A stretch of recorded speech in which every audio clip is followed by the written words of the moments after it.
On the evening of November 5, 1975, a logging crew driving through an Arizona forest encountered a blinding light hovering in the trees.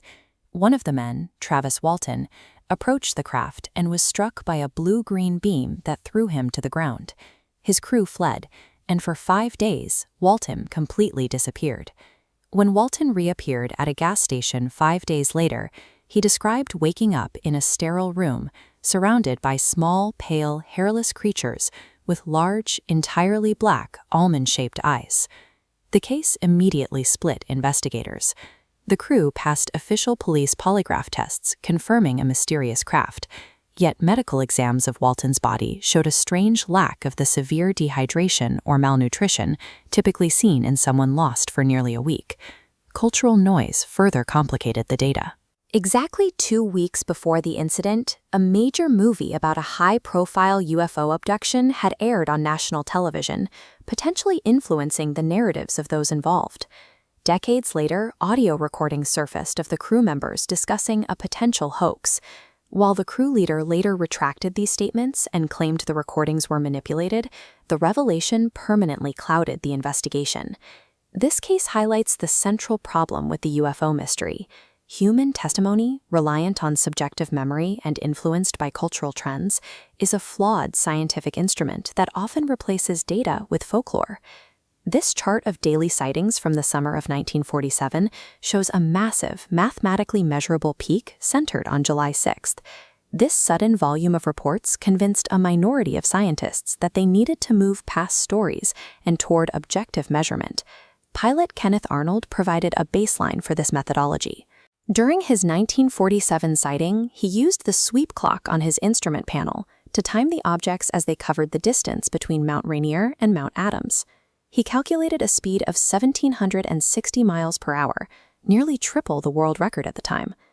By late 1948, scientists near nuclear installations in New Mexico began reporting glowing green fireballs. These objects were completely silent and followed inexplicably flat trajectories that distinguished them from natural meteors. To remove human error, Project Twinkle attempted to track these fireballs using cinetheodolites, specialized tracking cameras designed to provide precise data on altitude and speed. In the year 1950, Canada's Project Transport established an observatory at Shirley Bay. They shifted the focus toward measuring physical anomalies, equipping the facility with gravimeters and magnetometers to detect fluctuations in the Earth's magnetic field. France later pushed this data-driven approach further through the agency CNES. Under Claude Poner, they applied rigorous statistical modeling and precise radar tracking to validate pilot reports with hard sensor returns.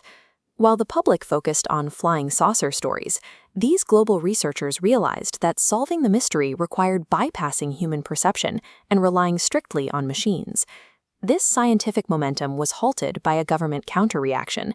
Driven by Cold War fears of airspace vulnerability, military officials prioritized public calm over scientific discovery.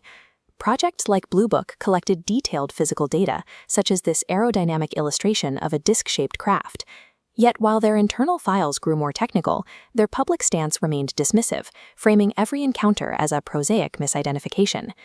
In 1953, the CIA's Robertson panel formally mandated the debunking of UFO reports. They aimed to strip the excitement out of the subject to ensure the public stopped reporting sightings. The Condon Report served as the final institutional barrier, actively excluding unbiased researchers and concluding that the topic did not justify academic interest or funding. These efforts successfully manufactured a social taboo around the subject. By suffocating objective science, they ensured the public was left with unverified stories and sensationalism. The silence ended in 2017 with the Pentagon's AATIP program, initiated by Senator Harry Reid. This secret office spent years analyzing high-level military encounters with unidentified anomalous phenomena. Institutional journalism dismantled the historical stigma when the New York Times placed the investigation on its front page, granting the subject a level of credibility it had lacked for decades. The disclosure included U.S. Navy infrared footage, capturing objects outmaneuvering advanced fighter jets. These recordings moved the conversation from witness sightings to undeniable physical data recorded by military-grade sensors. Modern research utilizes multi-messenger astronomy. Advanced radar, infrared, and optical systems converge on a single target, confirming its existence without human bias. This framework categorizes anomalies using the 5 observables, verifying traits like sudden hypersonic acceleration or transmedium travel. The legacy of the phenomenon isn't found in proving old stories true or false. It lies in the final transition toward completely removing human perception from the equation and relying strictly on machine-captured data.